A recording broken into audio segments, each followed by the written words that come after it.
Right? So in the resurrection, Christ's humanity is still physical. Right? Thomas puts his fingers in the side where he was pierced. It's still the same body, still the same Hebrew body. He didn't change genders or lose his ethnicity. No, he's still the same Jesus, but his body takes on a different status in terms of what it's capable of doing. Right? He appears out of nowhere. He's able to eat still. He transcends space and time. And as John says in his epistle, when we see him, we shall be like him, for we shall see him as he truly is. So our bodies will be conformed to his glorious body, as Paul says, and it will be made spiritual. Right? So, and a lot of Gnostics mistake this to mean, in the resurrection, your body is not physical anymore. It's, quote, spiritual. No, there's no dichotomy between spirit and physical. Right? That's a Gnostic assumption, and we do not teach that. That is absolutely rejected as heresy in Orthodoxy. It's not physicality, it's the mode of being. It's the way our physicality exists in reality that changes. Right? So spirit and matter, spirit will be unified and will raise matter in some new way to a new way of being that we do not conceive, but that will be like Christ's resurrected body.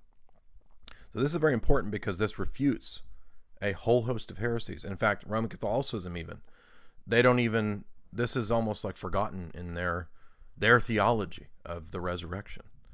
Right? I mean, when you ask Roman Catholics about heaven and all this, they talk about the beatific vision. Oh, you go to heaven and you stare into the essence of God and you're satiated. Your intellect is satiated because you see the essence of God. I mean, come on. That's not what the Bible talks about the final state being. It's the resurrection into bodies. You're going to be resurrected in the same body you have now. And by the way, this just proves Calvinism and Augustinianism. Why are all people resurrected?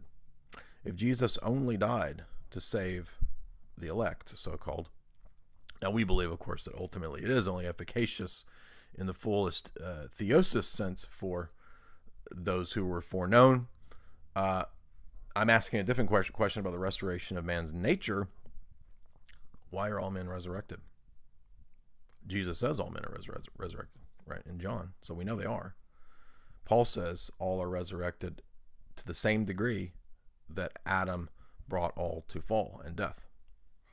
And that's because Christ assumed universal human nature. This is an aspect and a part of the doctrine of recapitulation that is fundamental to Orthodox theology and nowhere in Latin and Protestant theology. This is a fundamental distinction and difference. This is another reason why you can't blend these two churches. They can only be blended.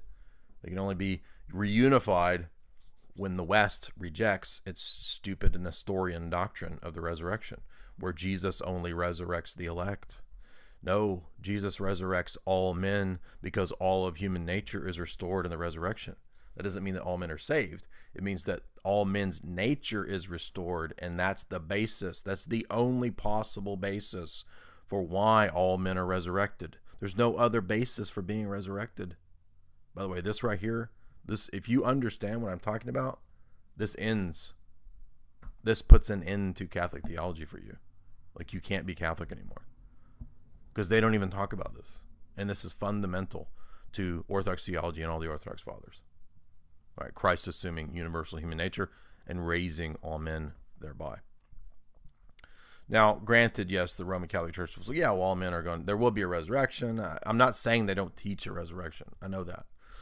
But what they teach is that the resurrection is specifically efficacious for the salvation of the predestined in the Augustinian sense, in the Thomistic sense, and that therefore Jesus died to save the elect. Now, the problem is that this stress that they put on that eventually meant that the grace of God is limited to the institutional church and baptism. So you get that very strong Roman Catholic no salvation outside the church doctrine because of the Augustinian acceptance of baptism as the only means by which you can be connected to Christ. Right? So there's no longer a fundamental aspect to human nature itself, which already links a man to Christ, which is what we would say, which is why Paul says, the word is near you, even in your heart, to Greeks who haven't been baptized, right? Pagans.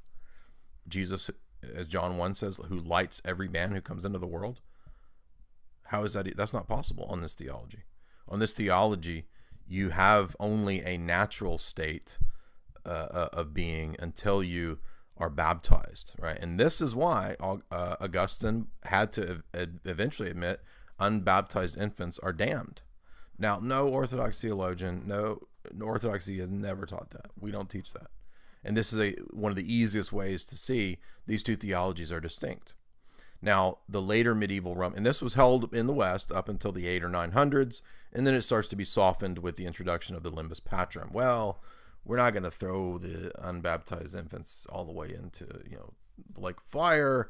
We're going to put them kind of up towards the balcony of the lake of fire, where it's kind of hot up there, but maybe sweaty little babies, but they're not, literally cooking. We're not going to cook the babies. We're just going to make them sweat. So this is just ridiculous. I mean, no wonder people would be like, what? I mean, this makes no sense, right? So this is also why they don't understand the descent of Christ. And as the New Testament very clearly says, Jesus preached the gospel to the dead in Hades, which shows us a revolution again in theology between East and West. God is solicitous for man's salvation. He's not eager as a Talmudic bean counter to toss infants into a lake of fire. And no wonder people adopted atheism given this ridiculous Augustinian theology. And I'm a dude who was like mega Augustinian, okay? My 20s was dominated by reading most of this dude's works. I'm talking thousands and thousands of pages. I took his name when I became Roman Catholic. So it was very, very difficult for me to eventually admit serious criticism of my hero. But I had to be honest and do it. And I had to be honest and do it because I delved even deeper into the Eastern Fathers. And I started realizing these guys have a really serious correction for the extremities in Augustine's theology. And let's be honest here. We all know Augustine's theology absolutely gave rise to Luther and Calvin. Of course it did. Everybody knows that. And Jansenism. Yeah, duh. We all know that. Right, so we can't soften that aspect of man's soteriology and anthropology, right? Now, I'm not saying Augustine was a Calvinist. No. I mean, they took him to like another extreme. But all of the clay is already present within Augustine to mold it into Lutheranism and Calvinism. But again, we see that the only basis for all men being resurrected is not some random fiat, not some random thought of God, but an actual metaphysical connection to the fact that Jesus assumed human nature. And what that did was it renovated all of human nature.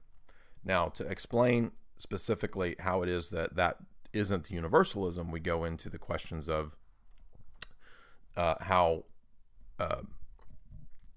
the mode of man's willing is what determines his experience of the afterlife. For a wide audience, the easiest way to explain this is the C.S. Lewis book, The Great Divorce.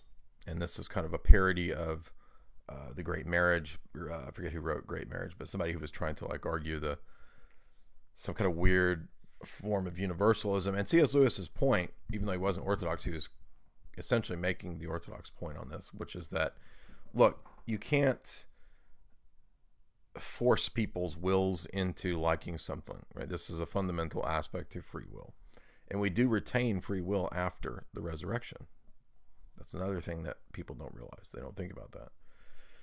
And so, since that's the case, in the resurrection, all men's natures will be restored, but what they do with that nature through the mode of their willing, right, to prefer vice or to prefer virtue, to prefer evil or to prefer the good, that will determine their experience of the afterlife. So, for example, for us, there is damnation. There is you having a very real choice to reject God.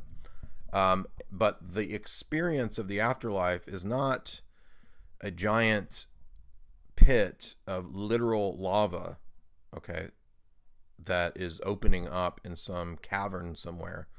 It's not about location, okay. So, and I'm not saying there's no hell or that, right? I mean, if you're talking about where is hell, it's if you hate God, it's everywhere, right? In other words, hell already begins for you in this life. The miserable atheists, the miserable Satanists, and so forth. Now, they're not all miserable, but they eventually will be. Many of them are. I'm just saying that for many people, hell begins in this life, just as much as deification and theosis begins in this life. And so when you die, you just simply go on into continuing to experience that in the spiritual sense. And so in the resurrection, if you've chosen death over life, as God says in the law, I set before you life and death, choose which one you will serve this day. Those that choose death and life, guess what? That river of fire, right? The river of fire is the water of life. The same energies that radiate and emanate from the divine glory that the righteous love and seek after in this life and the next, it's that same divine energy and power that torments those that hate him. And when you understand the Orthodox doctrine of Hades and the descent of Christ into Hades to preach the gospel, by the way, which why would he do that if God was the Talmudic bean counter, ready to damn and cook the babies? Doesn't make any sense. It's stupid. He wouldn't have become incarnate and died if he's this malicious Talmudic bean counter. That's crazy. Crazy talk. He's not paying himself an infinite debt, Anselm. He, from the very beginning, intended on raising man, deifying man. Man rebelled, and he even still forgave man. So that's the kind of God we're talking about. Does that kind of God want to damn non-elect infants because they didn't make it to a baptismal font in time? That's crazy. No. Only a rigorous legalist who hasn't experienced divine love would see God that way.